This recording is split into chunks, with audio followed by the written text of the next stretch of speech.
Good evening. Welcome to the Bible Hour. Day 27.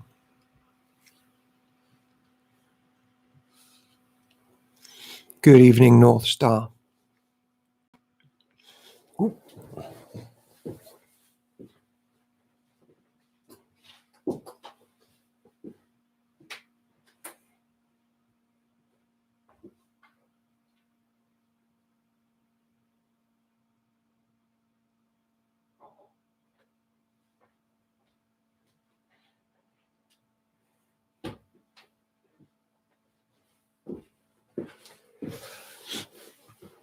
And I'm back. I forgot my drink.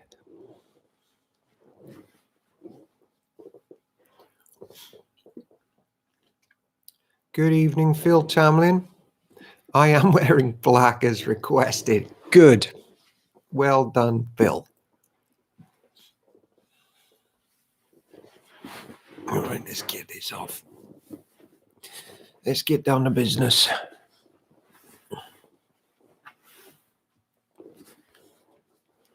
Good evening, Sam Whittington. Got your own account these days?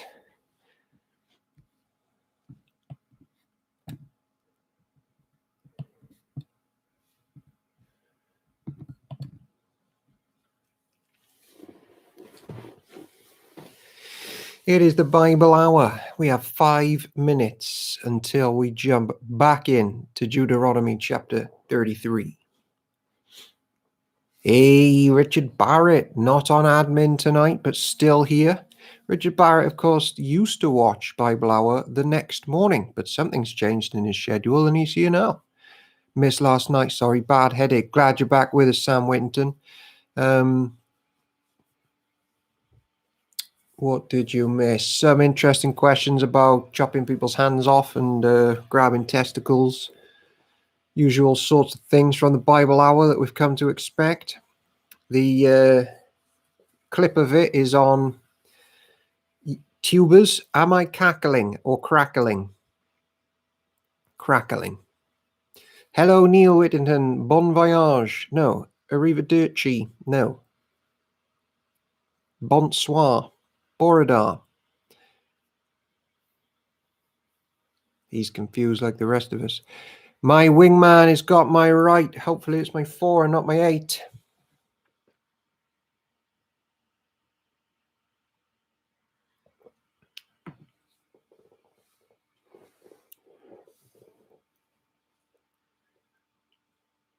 Got my left. Good. Sound is good, says North Star. North Star, are you from New Zealand, then visited All Souls London and returned to New Zealand, or from London and moved to New Zealand? I can't quite remember. Puppy is fine. She whittled 3 times inside the house today. Bit me once. Got caught in the football goals twice.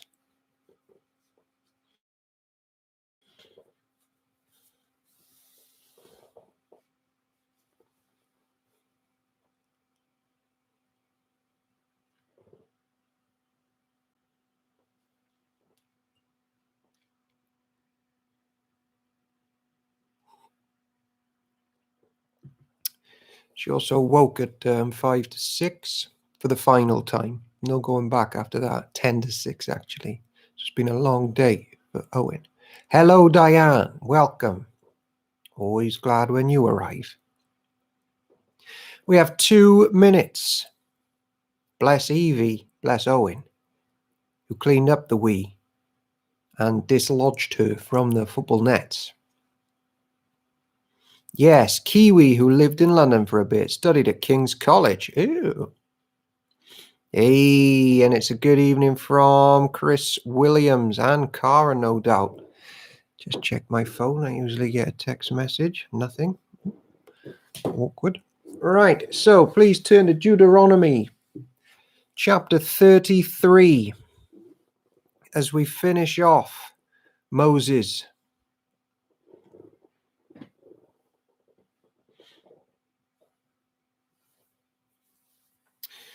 We shall begin in 1 minute, and today we enter the promised land, the book of Jesus, Yeshua.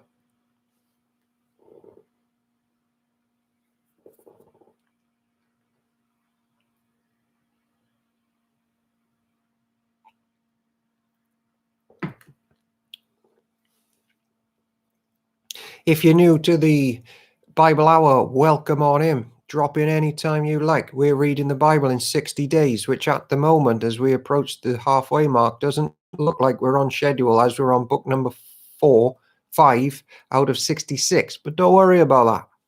We'll regain it. Why isn't my hair growing? It is, but what happens is it just gets stuck to my head from all the anxiety I have homeschooling. Just in time, Chris Henry. Hi, how's the lights? Day 27. If you're new, we ask every single time, what do we learn about Jesus? What do we learn about church? I personally, this reading through, have learned a lot about both and actually recall it during the day, and it affects my life.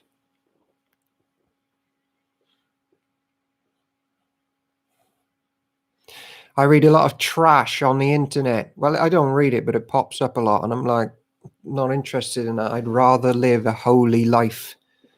That's what I want. I don't want to listen to your trashy, crummy stories. I want church life. It's more interesting to me now.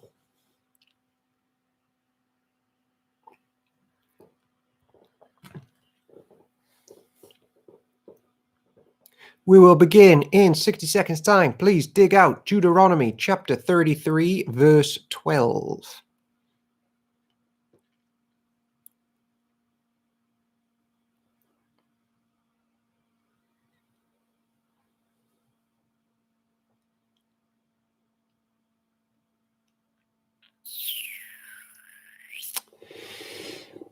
As we're about to lose my favorite character in the Bible, apart from probably one.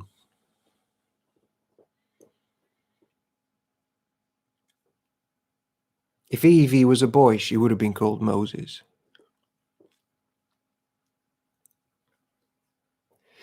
Okay, Deuteronomy 33, verse 12. This is the word of the Lord. Thanks be to God. Moses said this about the tribe of Benjamin.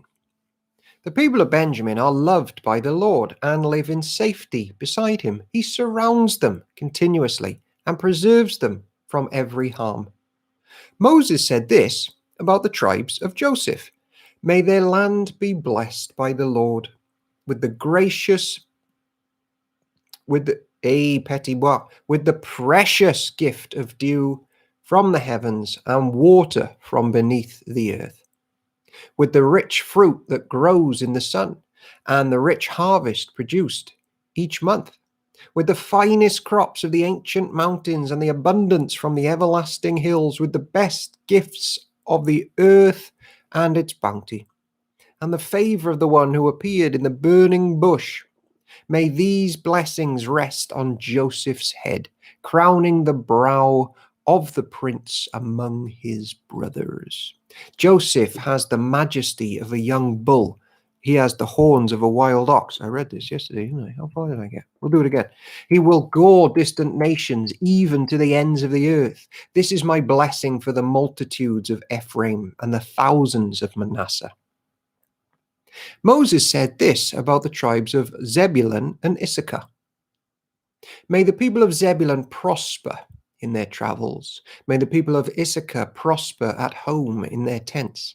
They summon the people to the mountain to offer proper sacrifices there. They benefit from the riches of the sea and the hidden treasures in the sand. Moses said this about the tribe of Gad. Hello, Peter Davey. No, he didn't say that. That was me saying that.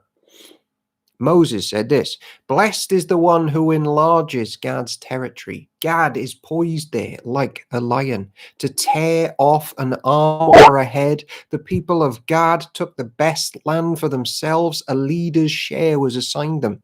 When the leaders of the people were assembled, they carried out the Lord's justice and obeyed his regulations for Israel. Moses said this about the tribe of Dan.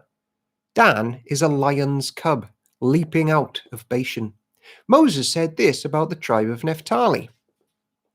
O Naphtali, you are rich in favor and full of the Lord's blessings. May you possess the west and the south.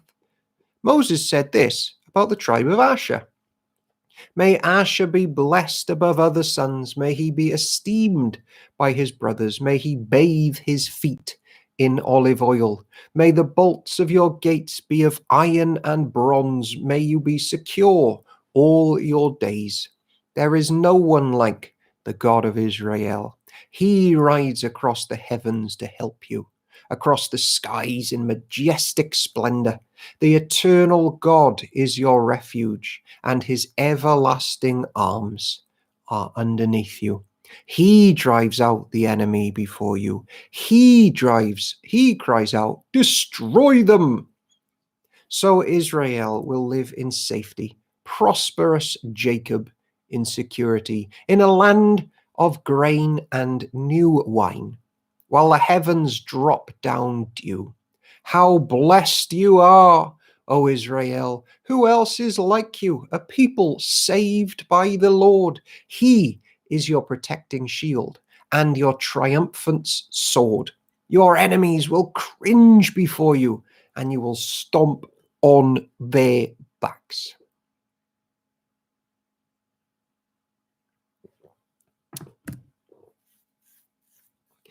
Okay, for those of you wearing black tonight, this is why. Deuteronomy chapter 34, the death of Moses. Oh wait, wasn't that Cubs? No. Then Moses went up to Mount Nebo from the plains of Moab and climbed Pisgah Peak, which is across from Jericho. And the Lord showed him the whole land, from Gilead as far as Dan, all the land of Naphtali, the land of Ephraim and Manasseh, all the land of Judah, extending to the Mediterranean Sea, the Negev, the Jordan Valley, with Jericho, the city of palms, as far as Zoar. Then the Lord said to Moses, this is the land I promised on oath to Abraham, Isaac, and Jacob when I said, I will give it to your descendants. I have now allowed you to see it with your own eyes, but you will not enter the land. So Moses, the servant of the Lord, died there in the land of Moab, just as the Lord had said. The Lord buried him in a valley near Beth Peor in Moab. But to this day, no one knows the exact place. I'll just reread that. The Lord buried him. That's quite something. And he died there in the land of Moab. The Lord buried him in a valley near Beth Peor in Moab, but to this day no one knows the exact place. Moses was 120 years old when he died, yet his eyesight was clear, and he was as strong as ever. The people of Israel mourned for Moses on the plains of Moab for 30 days, until the customary period of mourning was over.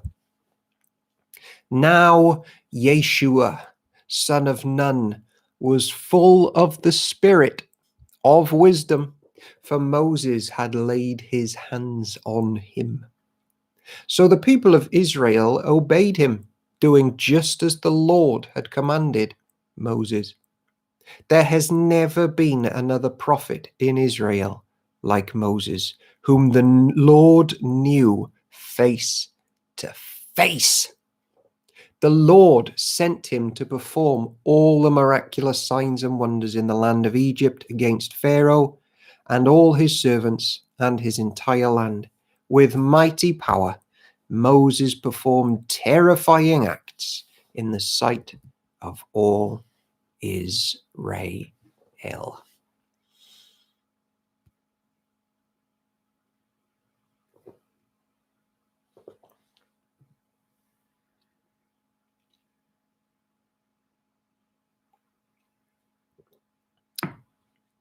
Goodbye for now, Brother Moses.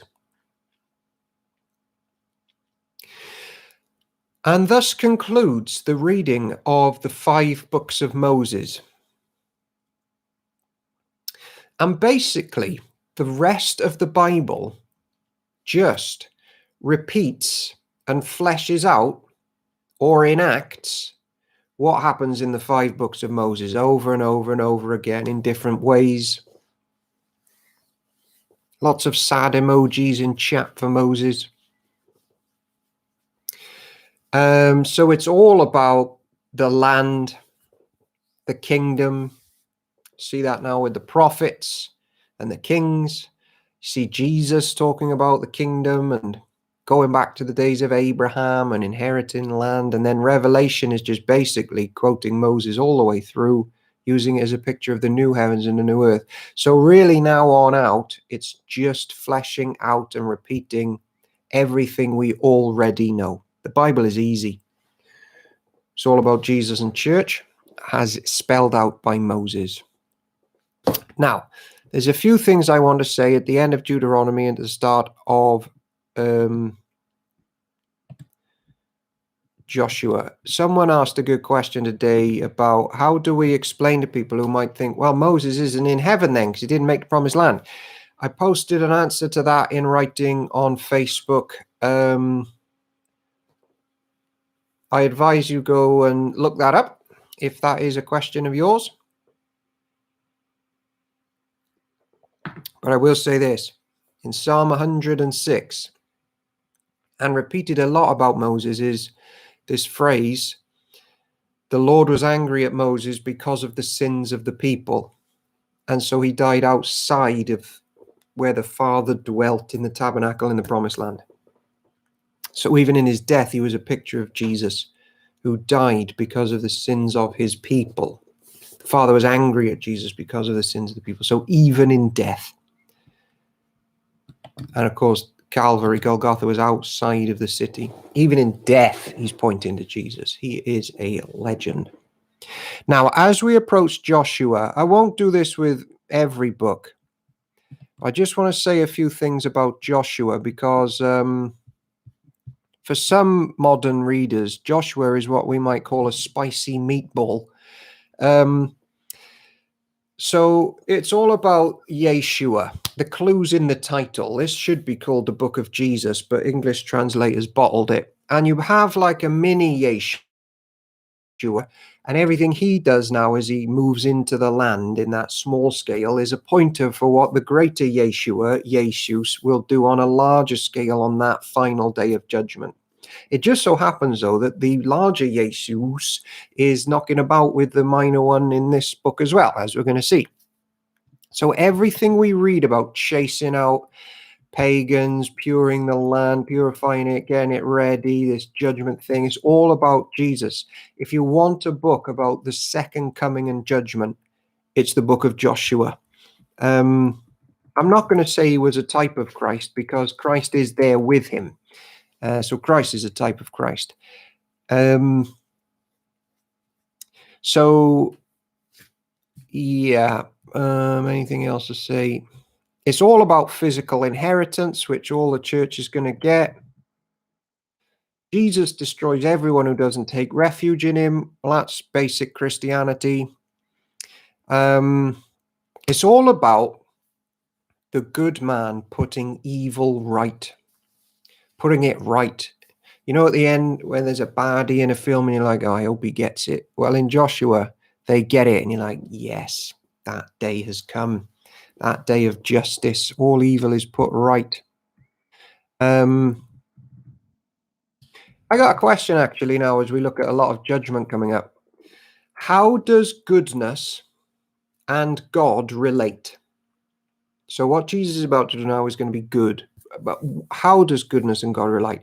Is goodness just the arbitrary whim of a super being called God who just simply has the power to enforce his preferences and just by luck he likes good? Is it just a whim of his? No, when the Lord rids evil in the coming book, there's this fascinating verse in Genesis 4, verse 10.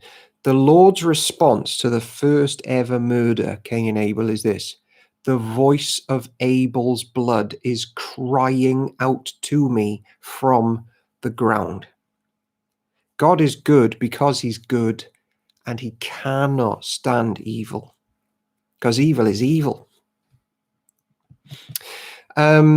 Just as an aside on the genocide stuff, there's a lot of critics who say, oh, there's genocide in this books. The people of Canaan for 400 years have been sacrificing children and raping and pillaging, sizzling their babies on Molech, this like ironish concrete type god, probably not iron, who they would heat up to the point of boiling and place their babies on his outstretched arms, and they would sizzle the babies to death in worship to the demon god Moloch. Now, if Boris Johnson turned a blind eye to that, there would be outcry. And God now, after a period of 400 years of waiting for them to change patiently, says, time up, I'm sending my Yeshua and church in. So we have this unique situation in the Bible now, which we're not to repeat in the New Testament times, where we see judgment acted out and God uses Yeshua and church to do it. I am also conscious that it's middle-class Western countries that go, oh, what, how can that be in the Bible? Because we're all so comfortable. But if you meet people in third world countries who have been through leadership of corrupt, evil leaders, they love the book of Joshua. And they're like, yes, get rid of those evil tyrants. So without further to do, let's have a look at Hosea or Yeshua now.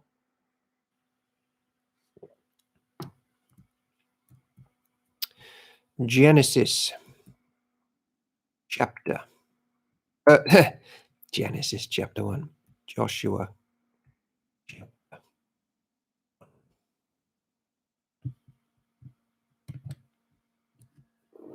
The Lord's charge to Joshua. Here we go.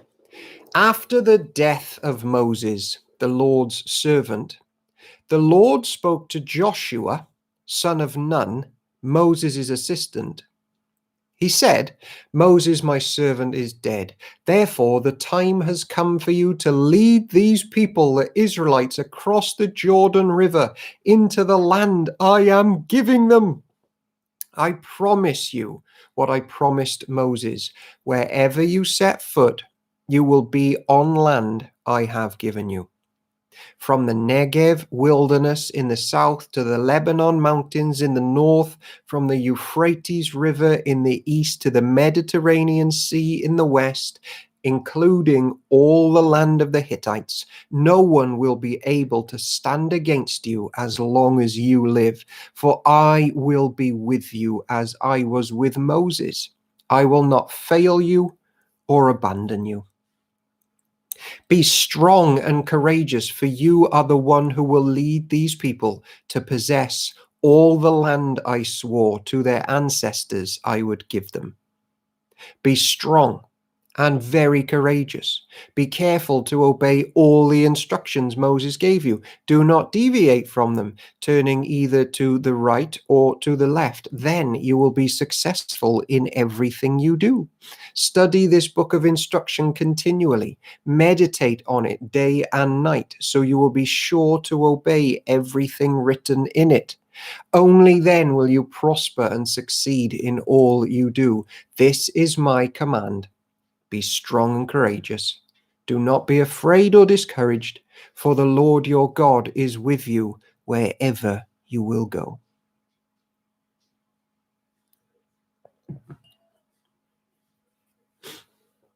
Joshua's charge to the Israelites.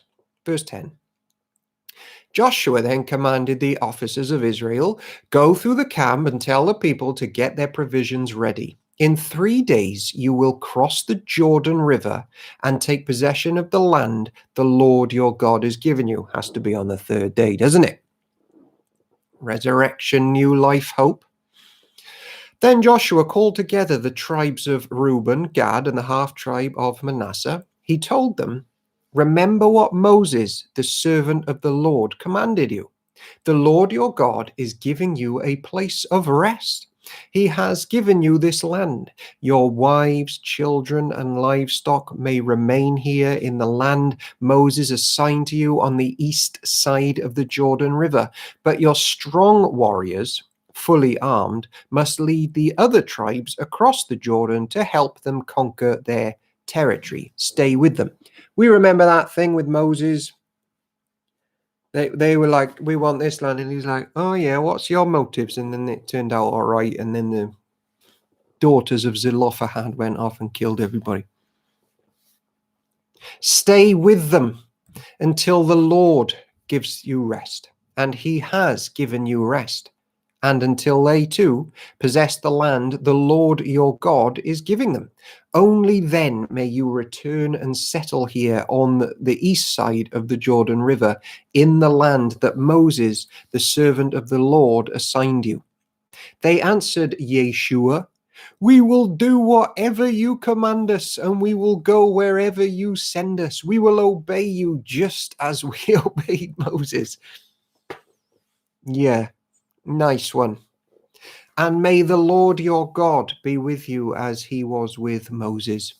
Anyone who rebels against your orders and does not obey your words and everything you command will be put to death. So be strong and courageous."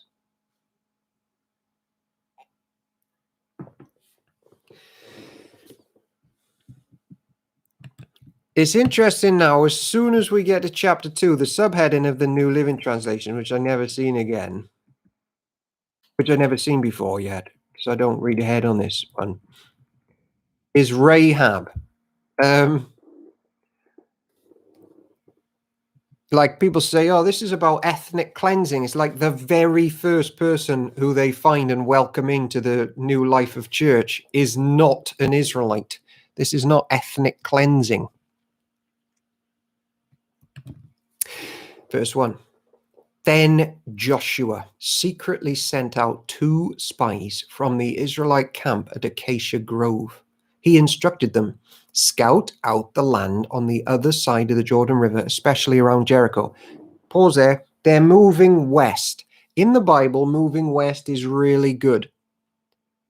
Going east is usually bad. Remember, they got kicked out of to the east of Eden. So it's all now moving back west as a sign of returning closer to God. Look for that theme. So the 2 men set out and came to the house of a prostitute named Rahab and stayed there that night. Park and admin, what does the new or the AV or the KJV or the New King James call Rahab? Is it a prostitute in verse 1? Or no, I think it's harlot, isn't it? Going from memory. Could you just have a look at that, please? But someone told the king of Jericho, "Some Israelites have come here today to spy out the land." So the king of Jericho sent orders to Rahab, "Bring out the men who have come into your house, for they have come here to spy out the whole land." Rahab had hidden the 2 men, but she replied, "Yes, the men were here earlier, but I didn't know where they were from." Park in admin. Go and view the land, even Jericho. And they went and came into the harlot's house. Harlot, yeah, harlot. Prostitute in this version.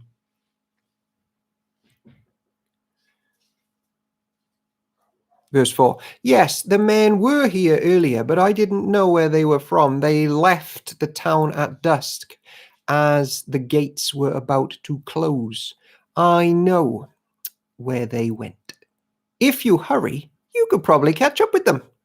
Actually, she had hidden them up in the roof and hidden them beneath bundles of flax that she had laid out. Is lying sometimes okay? I'm going to stick my neck out here and say yes, because we've just seen that. And Hebrews says she's commended for her actions. I think the problem with lying is the spirit behind it. I think that's clear in the Bible. If you're trying to do people over or get yourself up at the expense of other people, it's all about you and you're lying to achieve it, I think that's evil. But we're going to see lots of examples in the Bible where people tell lies and they're actually commended for it. There, I said it. Corrie ten Boom. And people who lied about Jews in the attics. So the king's men went looking for the spies along the road leading to the shallow crossings of the Jordan River. And as soon as the king's men left, the gate of Jericho was shut. Before the spies went to sleep that night, Rahab went up on the roof to talk with them. I know the Lord has given you this land, she told them. We are all afraid of you. Everyone in the land is living in terror, for we have heard how the Lord made a dry path for you through the Red Sea when you left Egypt, and we know what you did to Sihon and Og, the two Amorite kings east of the Jordan River, whose people you completely destroyed. No wonder our hearts have melted in fear. No one has the courage to fight after hearing such things, for the Lord your God is the supreme God of the heavens above and earth below. Someone's about to join the life of the church. Now swear to me by the Lord that you will be kind to me and my family, since I have helped you.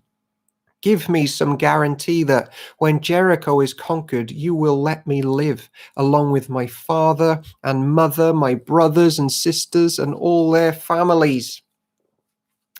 We offer our own lives as a guarantee for your safety, the men agreed. If you don't betray us, we will keep our promise and be kind to you when the Lord gives us the land. I can't wait to meet Rahab in glory.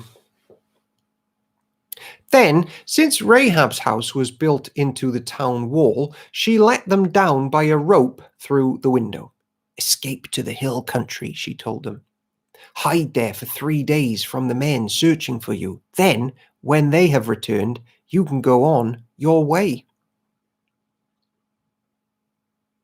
Before they left, the men told her, we will be bound by the oath we have taken only if you follow these instructions. When we come into the land, you must leave this scarlet rope hanging from the window. What's funny is there just seems to be tons of scarlet in Rahab's house. I guess we all know why. When we come into the land, you must leave this scarlet rope hanging from the window through which you let us down, and all your family members, your mother, brothers, and all your relatives must be here inside the house. If they go out into the street and are killed, it will not be our fault. But if anyone lays a hand on people inside this house, we will accept the responsibility for their death. If you betray us, however, we are not bound by this oath in any way. Now, we all should be thinking of Passover, the scarlet blood on the doorposts, so the angel passes over us and judgment does not fall on us. It is exactly the same as Rahab. So as church goes by, passes through with the Lord leading them, they're like, is she one of us? Yes, she's under the blood. Church. Verse 21, I accept your terms, she replied. And she sent them on their way, leaving the scarlet rope hanging in the window. The spies went up into the hill country and stayed there 3 days. Then men who were chasing them searched everywhere along the road, but they finally returned without success. Then the 2 spies came down from the hill country, crossed the Jordan River, and reported to Yeshua all that had happened to them. The Lord has given us the whole land, they said, for all the people in the land are terrified of us.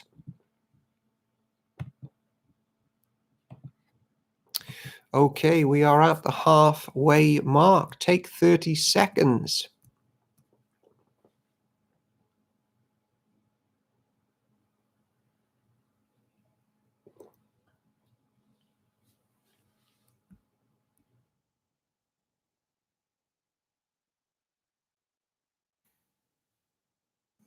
Go and eat some food or something.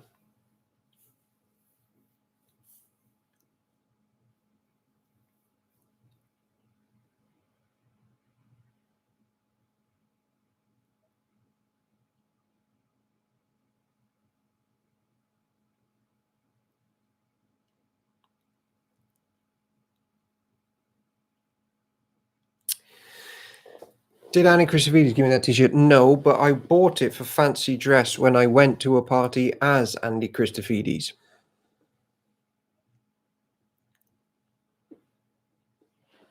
All right. I wonder how it's going to word Joshua chapter 3. Here we go. The Israelites crossed the Jordan. Early the next morning, Yeshua and all the Israelites left Acacia Grove and arrived at the banks of the Jordan River, where they camped before crossing. Now, picture this. The church is camped and peering in to the promised land of heaven on earth. Are you there with them on their tiptoes? 3 days later, obviously, the Israelite officers went through the camp giving these instructions to the people. When you see the Levitical priests carrying the ark of the covenant of the Lord your God, move out from your positions and follow them. Since you have never traveled this way before, they will guide you. Stay about half a mile behind them, keeping a clear distance between you and the ark. Make sure you don't come any closer. Then Yeshua told the people, purify yourselves, for tomorrow the Lord will do great wonders among you. In the morning, Yeshua said to the priests, lift up the ark of the covenant and lead the people across the river. And so they started out and went ahead of the people. The Lord told Yeshua, today I will begin to make you a great leader in the eyes of all the Israelites. They will know that I am with you, just as I was with Moses. Give this command to the priests who carry the Ark of the Covenant. When you reach the banks of the Jordan River, take a few steps into the river and stop there. So Joshua told the Israelites, come and listen to what the Lord your God says. Today you will know that the living God is among you. He will surely drive out the Canaanites, Hittites, Hivites, Perizzites, Girgashites, Amorites, and Jebusites ahead of you. Look, the ark of the covenant which belongs to the Lord of the whole earth will lead you across the Jordan River. Now choose 12 men from the tribes of Israel, one from each tribe. The priests will carry the ark of the Lord of all the earth. As soon as their feet touch the water, the flow of water will be cut off upstream, and the river will stand up like a wall. So the people left their camp to cross the Jordan, and the priests who were carrying them, the Ark of the Covenant, ahead of them. It was the harvest season, and the Jordan was overflowing its banks. But as soon as the feet of the priests who were carrying the ark touched the water at the river's edge, the water above that point began backing up a great distance away at a town called Adam, which is near Zarethan. And the water below that point flowed on to the Dead Sea until the riverbed was dry. Then all the people crossed over near the town of Jericho. Meanwhile, the priests who were carrying the Ark of the Lord's Covenant stood on dry ground in the middle of the riverbed. As the people passed by, they waited there until the whole nation of Israel had crossed the Jordan on dry ground. Right. What just happened? Church from Adam and Eve has been cut off from God and thrown off to the east, blocked because of sin. Church is now heading west back to the presence of God and the promised land, and they're blocked by a river. The river stops when the throne of Jesus touches the water. The river is flowing down to the Salt Sea. Salt, as you know, Bible Hour group, is the place of judgment, is a symbol of judgment. And it stops at a place called Adam. So there is a river of judgment flowing from Adam, blocking church from returning to heaven. And that river of judgment stops when Jesus on his seat enters the water, because judgment stops at Jesus and the church crosses into heaven. That is one of the greatest passages in the Bible.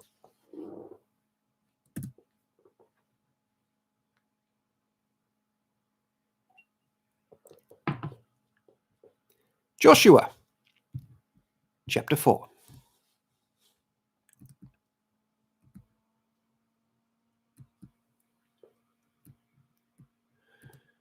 Right, let's have a look. Memorials to the Jordan crossing.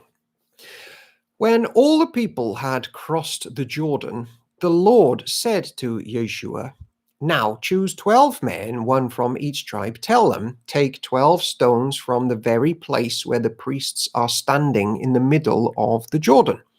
Carry them out and pile them up in the place where you will camp tonight." So Yeshua called together the 12 men he had chosen, one from each of the tribes of Israel. He told them, "Go into the middle of the Jordan in front of the ark of the Lord your God. Each of you must pick up one stone and carry it on your shoulder, 12 stones in all, one for each of the 12 tribes of Israel." Church, we will use these stones to build a memorial. In the future, your children will ask you, "What do these stones mean?" Then you can tell them they remind us that the Jordan River stopped flowing when the Ark of the Lord's covenant went across. These stones will stand as a memorial among the people of Israel forever. So the men did as Joshua commanded them. They took 12 stones from the middle of the Jordan River, one for each tribe, just as the Lord had told Yeshua. They carried them to the place where they camped for the night and constructed the memorial there. Yeshua also set up another pile of 12 stones in the middle of the Jordan at the place where the priests who carried the Ark of the Covenant were standing. And they were there, and they are there to this day. The priests who were carrying the ark stood in the middle of the river until all of the Lord's commands that Moses had given to Yeshua were carried out. Meanwhile, the people hurried across the riverbed, and when everyone was safely on the other side, the priests crossed over with the ark as of the Lord as the people watched. The armed warriors from the tribes of Reuben, Gad, and the half-tribe of Manasseh led the Israelites across the Jordan, just as Moses had directed. These armed men, about 40,000 strong, were ready for battle, and the Lord was with them as they crossed over the plains of Jericho. To the plains of Jericho. That day, the Lord made Yeshua a great leader in the eyes of all the Israelites, and for the rest of his life, they revered him as much as they had revered Moses. The Lord had said to Yeshua, "Command the priests carrying the Ark of the Covenant to come up out of the riverbed." So Joshua gave the command. As soon as the priests carrying the Ark of the Lord's Covenant came out of the riverbed and their feet was on dry ground, high ground, the water of the Jordan returned and overflowed its banks before. Mini Yeshua, proper Yeshua, leading us through. The people crossed the Jordan on the 10th day of the first month.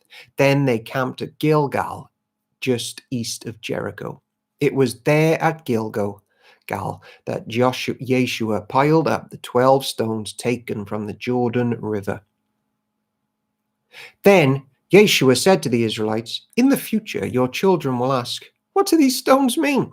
Then you can tell them, 'This is where the Israelites crossed the Jordan onto dry ground. For the Lord your God dried up the river right before your eyes, and he kept it dry until you were all across, just as he did at the Red Sea, when he dried it up until we had all crossed over.' He did this so all the nations of the earth might know that the Lord's hand is powerful, and so you might fear the Lord your God forever." All right, folks, we're approaching the third here. Take a little break. Eat a chicken goujon, whatever tickles your fancy.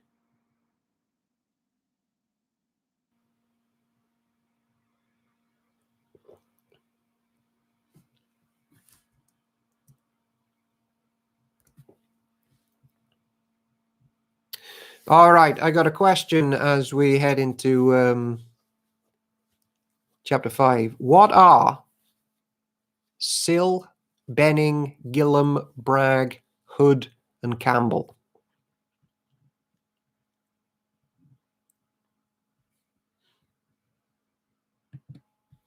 Meanwhile, Park and Admin, can you just get up Judges chapter 2, verse 1, please? Judges chapter 2, verse 1.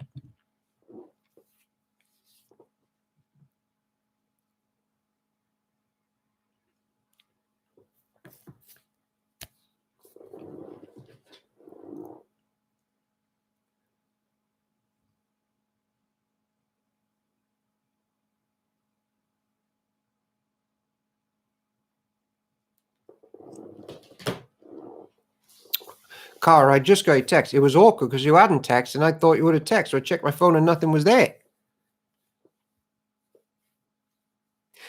The answer to that question was famous forts. Now, check out Gilgal and who seems to live there and make plans there and come up from there. As Park End Admin, can you now paste Judges chapter 2, verse 1? Because Gilgal really becomes this hub.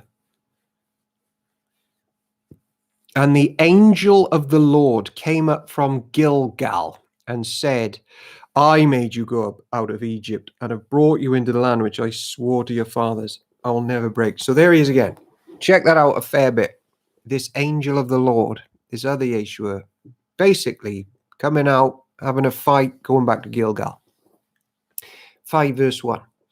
When it's incredible that people don't think this person of the Godhead was active in the Old Testament. He's he's there.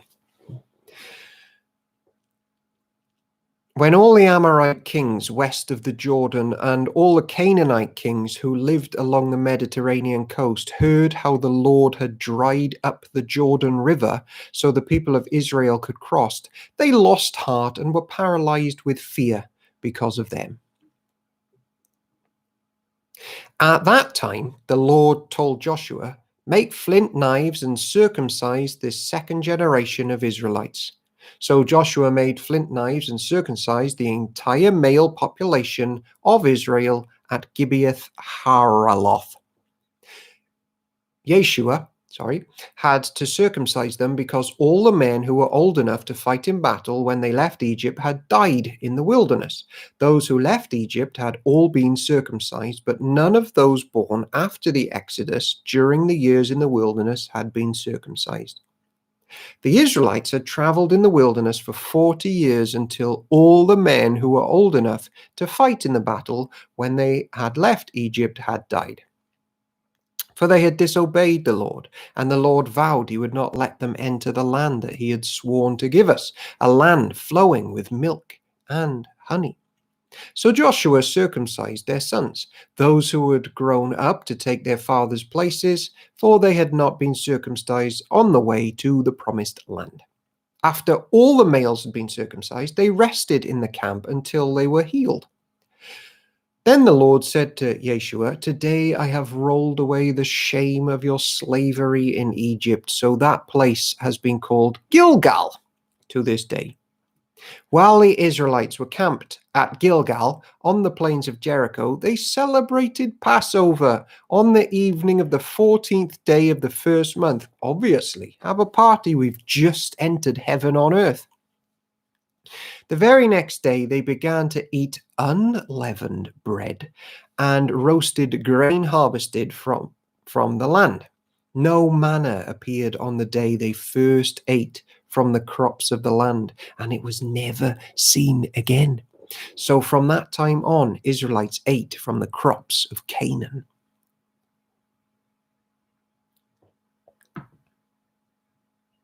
The Lord's commander confronts Yeshua. I think Yeshua 2 is about to meet Yeshua 1. When Yeshua was near the town of Jericho, he looked up and saw a man standing in front of him with sword in hand. Yeshua went up to him and demanded, "Are you friend or foe?" "Neither," he replied. "I am the commander of the Lord's army." At this, Yeshua fell with his face to the ground in reverence. "I am at your command," Yeshua said. "What do you want your servant to do?" The commander of the Lord's army replied, "Take off your sandals, for the place where you are standing is holy." And Yeshua did as he was told. I love it. Joshua's like, "Whose team are you on?" And Yeshua too is like, I think a better question is, whose team are you on? Because you should probably be on mine. I give you that advice. Be on my team. I am the commander of the Lord's army. Joshua's like, okay. Joshua 6. The fall of Jericho. Now the gates of Jericho were tightly shut because the people were afraid of the Israelites. No one was allowed to go out or in. But the Lord said to Yeshua, "I have given you Jericho, its king, and all its strong warriors." I love that. It's all walled up, and the Lord just says to him, "See that? Yep, I've given it to you already." Already. No, there's giant walls blocking us out. Yeah, I've done it. It's over. It's over. Church, it's over. Verse 3, "You and your fighting men should march around the town for once a day for 6 days. 7 priests," that perfect number again, "will walk ahead of the ark, each carrying a ram's horn.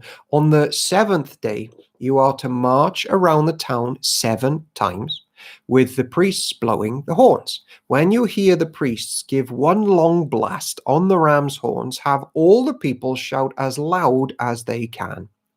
Then the walls of the town will collapse, and the people can charge straight into the town." So Yeshua called together the priests and said, "Take up the ark of the Lord's covenant and assign 7 priests to walk in front of it, each carrying a ram's horn." Then he gave orders to the people, "March around the town. The armed men will lead the way in front of the ark of the Lord." After Yeshua spoke to the people, the 7 priests with the ram's horn started marching in the presence of Yeshua, the Lord, blowing the horns as they marched, and the ark of the Lord's covenant followed behind them.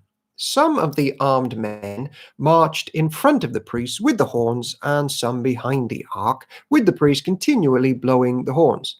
Do not even talk," Yeshua commanded. "Not a single word from any of you until I tell you to shout. Then shout." So the ark of the Lord was carried around the town once that day, and then everyone returned to spend the night in the camp. Yeshua got up early the next morning, and the priests again carried the ark of the Lord. The 7 priests with the ram's horns marched in front of the ark of the Lord, blowing their horns. Again, the armed men marched both in front of the priests and the horns and behind the ark of the Lord. All this time, the priests were blowing their horns. Feast of Trumpets, Second Coming Judgment. You got it. On the second day, they again marched around the town once and returned to the camp. They followed this pattern for 6 days. There is a distinct lack of trumpets in Park End Church. Do we have any trumpeters? Let me know. DM us. On the 7th day, the Israelites got up at dawn and marched around the town as they had done before. I just realized I've got a couple of grades in trumpet. Grade 5 tenor horn, I think I've got. But this time they went around the town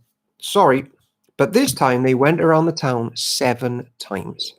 The 7th time around, as the priests sounded the long blast on their horns, Yeshua commanded the people, "Shout, for the Lord has given you the town." Jericho and everything in it must be completely destroyed as an offering to the Lord.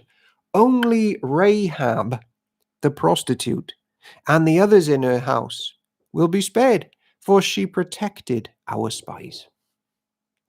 Do not take any of the things set apart for destruction, or you yourselves will be completely destroyed, and you will bring trouble on the camp of Israel. Everything made from silver, gold, bronze, or iron is sacred to the Lord and must be brought into his treasury. Chris Barnett is very good on the trumpet. When the people heard the sound of the ram's horns, they shouted as loud as they could. Suddenly, the walls of Jericho collapsed, and the Israelites charged straight into the town and captured it. They completely destroyed everything in it with their swords: men, women, young and old, cattle, sheep, goats, and donkeys. Meanwhile, Yeshua said to the 2 spies, "Keep your promise, go to the prostitute's house and bring her out, along with all her family. She's covered in the scarlet." The men who had been spies went in and brought out Rahab, her father, mother, brothers, and all the other relatives who were with her. They moved her whole family to a safe place near the camp of Israel. Then the Israelites burned the town and everything in it. Only the things made from silver, gold, bronze, or iron were kept for the treasury of the Lord's house. So Yeshua spared Rahab the prostitute and her relatives who were with her in the house, because she had hidden the spies Yeshua sent to Jericho, and she lives among the Israelites to this day when this was written. At the time, Yeshua invoked this curse: "May the curse of the Lord fall on anyone who tries to rebuild the town of Jericho. At the cost of his firstborn son, he will lay its foundation. At the cost of his youngest son, he will set up its gates." So the Lord was with Yeshua, and his reputation spread throughout the land.